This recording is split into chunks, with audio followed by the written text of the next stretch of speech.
Alors, salut et bienvenue dans ce nouveau numéro de Whiteboard, dans lequel nous allons vous parler des densités de probabilité, donc les probabilités continues. Donc, les probabilités sont des notions importantes que vous avez certainement connues sous leur forme discrète. Vous connaissez certainement la loi binomiale, peut-être la loi de Poisson et d'autres lois de probabilité discrètes. Aujourd'hui, nous allons vous parler de probabilité continue. Voilà, donc de façon générale, en vous présentant les définitions, comment est-ce qu'elles sont utilisées dans la vie de façon courante. Donc, si vous ne l'avez pas encore fait, nous vous invitons à nous laisser un pouce bleu pour nous encourager, à vous abonner et à activer la cloche de notification pour ne rien rater de nos prochaines publications du genre. Donc, aujourd'hui, dans ce numéro, nous allons faire vraiment une présentation détaillée avec des cas pratiques, comment est-ce que ces notions-là s'appliquent dans la vie réelle. Si vous êtes intéressé par plus d'apprentissage, veuillez cliquer sur le lien en description de cette vidéo pour vous inscrire à la prochaine session de notre formation en économétrie et techniques quantitatives. La densité de probabilité, donc une variable aléatoire suit une loi donc qui est continue. Donc, si on a la donnée d'une fonction f, donc qui est définie d'un ensemble VR, donc l'ensemble d'arrivée c'est R, donc qui a tout x va associer une fonction x, donc qui est telle que la fonction est positive, quel que soit x appartenant à l'ensemble de départ, qui est un ensemble qui vérifie un certain nombre de propriétés. Donc, pour ceux qui ont fait des cours de mesure intégration, ils doivent certainement en savoir plus, mais nous allons nous limiter peut-être au cas général où l'ensemble de départ c'est R. Donc, il y a un sigma algèbre dans un jargon beaucoup plus avancé, dans la borélien. Donc ici, donc, on a quel que soit x appartenant à cet ensemble, on doit avoir x positif.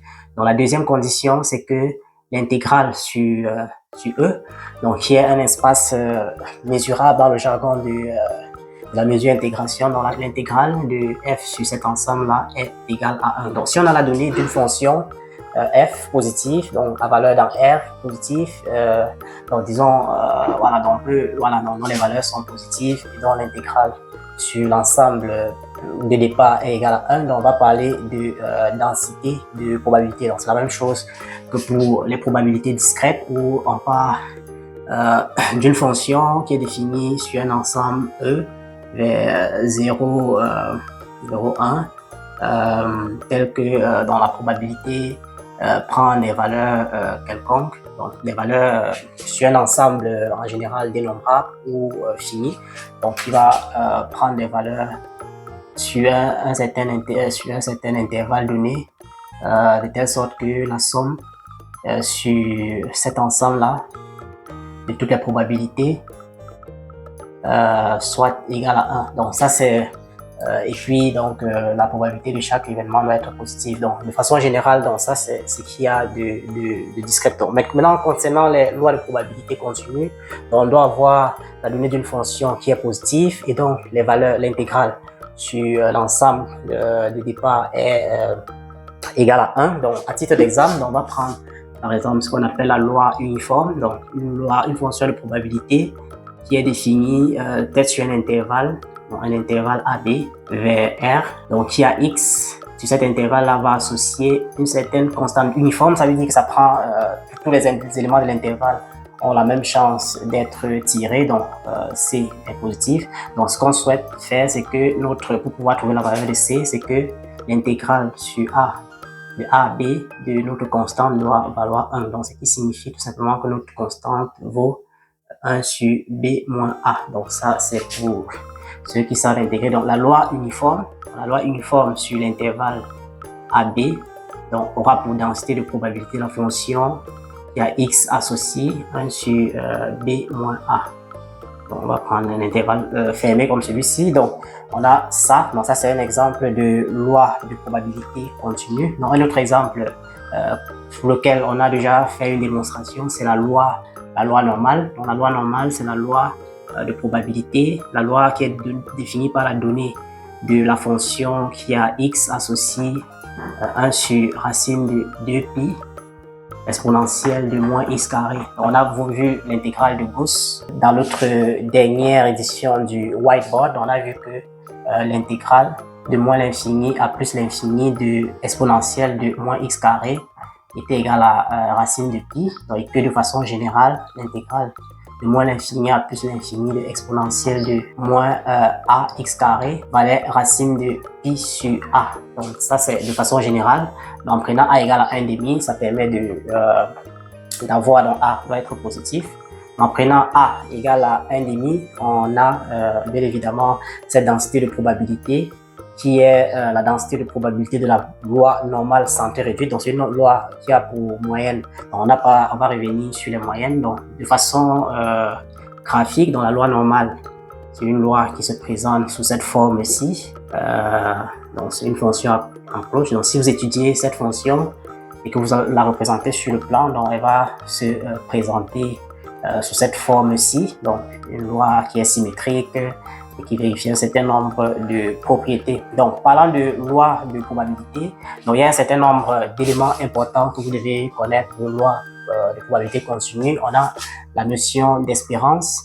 Donc, avant d'arriver à l'espérance, il y a d'autres lois de probabilité continue comme la loi exponentielle. Donc, la loi exponentielle qui a pour fonction de probabilité la fonction de densité d'une loi exponentielle, donc qui permet de modéliser la durée de vie par exemple d'une ampoule et bien d'autres. Donc ça, ce sont des applications qu'on peut en faire de ce type de loi. Mais l'un des éléments importants que vous devez connaître sur les densités de probabilité, c'est qu'on peut calculer l'espérance, donc si on a la donnée d'une variable aléatoire, dès le départ, on a la donnée d'une variable aléatoire x, qui permet qui est définie par une fonction de probabilité. Voilà, donc on va pouvoir calculer l'espérance qui est la valeur moyenne de la variable. Donc ça c'est l'espérance théorique, donc qui sera égale à l'intégrale sur l'ensemble des valeurs possibles de la fonction, donc le x, f de x, donc ce qui est similaire à l'espérance dans le cas des fonctions continues où on calcule l'espérance comme étant la somme sur des cas, multiplié par les probabilités que x prenne les valeurs k, donc étant donné que dans le cas continu, donc l'intégrale, donc ça c'est l'espérance. Ici, dans le cas de variable aléatoire continue, on a une intégrale. Donc de la même façon, on définit la variance d'une variable aléatoire continue x, donc de loi de densité de probabilité f, donc sera donnée par l'intégrale sur l'ensemble des écarts des valeurs à la moyenne. Donc ça c'est la moyenne des écarts, c'est-à-dire l'espérance des écarts des carrés à la moyenne. Donc l'espérance c'est une moyenne, donc ça c'est comment est-ce que la variance se calcule. Et donc pour notre loi normale santé réduite, en appliquant cette formule de l'espérance, on va trouver l'espérance de notre variable aléatoire suivant une loi normale santé égale à 1, égale à 0, autant pour moi, et une variance égale à 1. Donc, vous utilisez juste les propriétés de l'intégrabilité. Donc, c'est une fonction qui est facile à intégrer pour l'espérance. Voilà, donc, et puis, donc, vous allez trouver l'espérance 0 et la moyenne, la variance 1. Donc voilà quelques propriétés. Donc par exemple, si on prend notre loi exponentielle, on peut rapidement démontrer, donc elle est définie sur R+, on peut facilement démontrer que l'intégrale de 0 à plus l'infini de lambda exponentielle de moins lambda x est égale à 1. Donc si on le fait rapidement, on va voir intégrale de 0 à plus l'infini donc c'est égal à, voilà, donc on a ça. Donc ça c'est la primitive de cette fonction là. Donc lorsque on fait donc la limite à plus l'infini c'est 0, moins exponentielle est 0, donc ça donne 1. Donc là son espérance, la moyenne de cette loi va donner l'intégrale de 0 à plus l'infini de x, lambda exponentielle de moins lambda x dx. Donc là on peut intégrer par partie, donc intégrale de 0 à plus l'infini de x moins xd exponentielle moins lambda x. En faisant une intégration par partie, on va trouver entre 0 et plus l'infini moins intégrale de 0 à plus l'infini moins plus.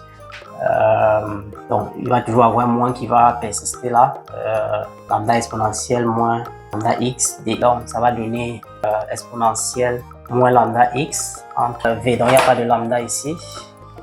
Voilà, donc ici, donc, on aura finalement ça, moins,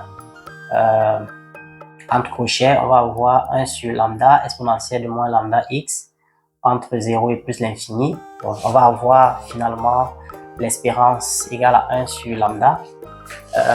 Voilà, bon, de la même façon, vous pouvez calculer la variance en utilisant ces différentes notions-là. Donc voilà, donc c'était tout simplement quelques petits rudiments sur la notion de densité de probabilité continue que nous invitons à assimiler et à méditer. Et donc, on se retrouve très bientôt dans un nouveau numéro de... Si vous êtes intéressé par plus d'apprentissage, veuillez cliquer sur le lien en description de cette vidéo pour vous inscrire à la prochaine session de notre formation en économétrie et technique quantitative.